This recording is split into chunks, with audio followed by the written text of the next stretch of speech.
Welcome to FXStreet. If you like what we're talking about, you would like to be updated to it on a regular basis, head on over to YouTube, hit that subscribe button, and you can follow me individually on Twitter at JustAnalysisOne. Taking a look here at Bitcoin, which has had a very nice bullish response after the big drop between Sunday and the lows of Monday. Bounced right off that 882 Fib retracement, and it's done very well. I mean, when you look at the move from the open of last week to the low of this week, it's had a 23% drive. Certainly not as bad as the broader market, but still kind of an ugly move. And also, I did this on Ethereum's chart too, but the move from the all-time high to our current swing low was a 52.2% drop.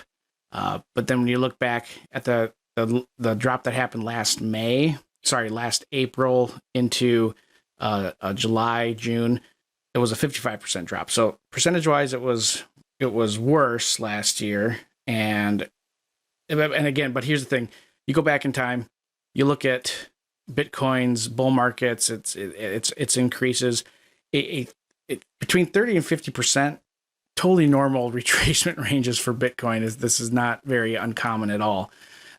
It's just kind of doing what it normally does.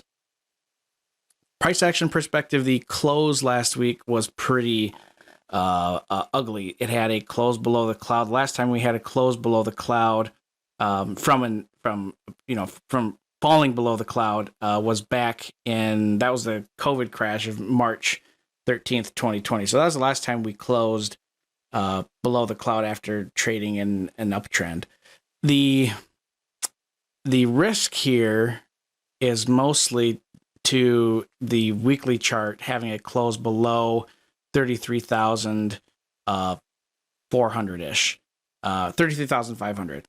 Basically, we don't want the Chiku span to close below the body of this candlestick. If it does, that initiates an ideal bearish Ichimoku breakout. That could be just a very, very ugly move south, and one that you would want to kind of keep your eye on. But at the same time, the last couple times there's been those kinds of moves, they've just ended up being the bottoms that generate nice moves up, which is kind of what we're looking at here. So Bitcoin has fallen into the extreme oversold conditions in the optics bands on the weekly chart. Last time it was trading down here, that was back in June and July of last year, and we saw what happened after that. The composite index, likewise, is trading at historical lows still, has some clear bullish divergence here. It remains in these, I have it set for bear market conditions, but you could also see it in bull market conditions. It's a hard read, but just because it's been trending down, I've kept it in bear market conditions on the RSI. But the candlestick that's forming here, if it stays like this for the rest of the week, that'd be a fairly bullish candlestick. This is what would be known as a dragonfly doji reversal candlestick, and the moves off of those are pretty strong.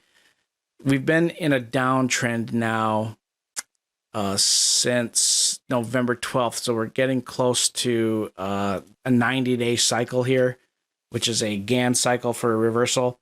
The upside potential here I see is likely to be limited to that 48 to 49K zone. That's where the volume point of control is at. That's in between the 50 and the 382 Fib retracements.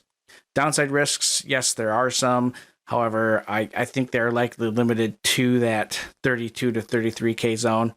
But we'll watch and see how this plays out and keep you all updated. Thank you for watching. Please don't forget to like, comment, and subscribe.